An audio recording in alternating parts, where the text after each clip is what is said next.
Hey guys, I'm so sorry. I got a little caught up on some work. But yes, आप लोगों के DMs देख लिए मैंने कि गज केसरी योग एक्सप्लेन करो और उससे ज़्यादा उसकी रेमेडीज दो हमें कि कैसे फलित किया जा सके.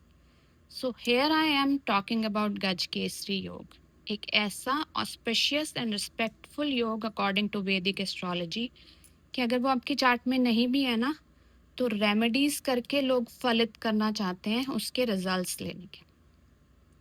अ लिटिल बैकग्राउंड कि गज केसरी योग बना कैसे था. गज केसरी योग ना एक्चुअली हनुमान जी की फैमिली को बिलोंग करता है. वो उनके पापा केसरी के नाम पे पड़ा था. हनुमान जी के दादाजी ना एक्चुअली एक वानर नहीं थे, बल्कि वो तो सृष्टि के सबसे बड़े ग्रह बृहस्पति देव थे. बृहस्पति देव ने ना एक अप्सरा को श्राप दिया था कि आप वानर रूप में जाके धरती पे अपना जीवन व्यतीत करें. उन अप्सरा के रूप में हमें हनुमान जी की माँ अंजना मिली थी. हनुमान जी खुद जो एक शिव जी का स्वरूप है, विच रिप्रेजेंट्स, शिव जी खुद रिप्रेजेंट करते हैं मून, हमारा माइंड, जो अगर पॉजिटिव स्टेट में होगा तो कॉन्फिडेंस एंड करेज लाएगा हमारे. And that's what all is गज केसरी. गज represents an elephant that gives you courage and strength, and Kesari represents a lion, which gives you leadership, authority, and confidence. Gaj Kesari Yoga forms when Moon and Jupiter are sitting together in your chart. Like इसमें आप देख सकते हैं, मैं zoom कर देती हूँ आपके लिए थोड़ा सा.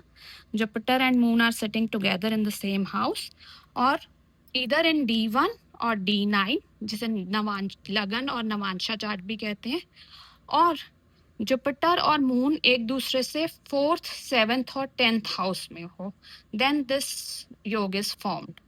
बट इतना इजी नहीं है. क्लॉजेस बहुत हैं उसके ऑस्पिशियस इफेक्ट्स को लेने के लिए. जैसे इस चार्ट के अकॉर्डिंगली इस पे राहु केतु भी साथ में बैठे हैं, तो इस पर्सन को इस योग का इतना फल नहीं मिलेगा जितना उस, क्योंकि यहाँ पे मेलेफिक्स का इफेक्ट पड़ रहा है उसके ऊपर, दैट इज राहु केतु और Saturn. So either your Jupiter or Moon should be in same house without the malefic effects, or they should be in 4th, 7th, and 10th house from each other, and none of them should be having a malefic effect, malefic planets shadow on them. Then only this yoga will be formed. और अब last में आते हैं remedies पे. छोटी छोटी remedies तो हैं ही, जैसे आप केसर का तिलक लगा सकते हैं अपने माथे पे, अपने कंठ पे या अपनी नाभि पे, या फिर आप चांदी के ग्लास में केसर भर के रख सकते हैं रात भर, और सुबह मतलब first thing in the morning you should drink that one, और you should have like use turmeric और saffron in your bathing water. लेकिन सबसे स्ट्रॉन्गेस्ट रेमेडी पता क्या है? गज यानी हाथी की सेवा करना. अंबानी से याद आ गए ना, तो गज केसरी योग के बाकी फायदे बताने की तो जरूरत है ही नहीं. छोटी छोटी रेमेडीज करके देखिए, शायद फल मिलने लग जाए, और भगवान विष्णु या भगवान बृहस्पति की कृपा से हम अपने आप गज की सेवा तक पहुंच जाए. ओम गुरुवे नमः.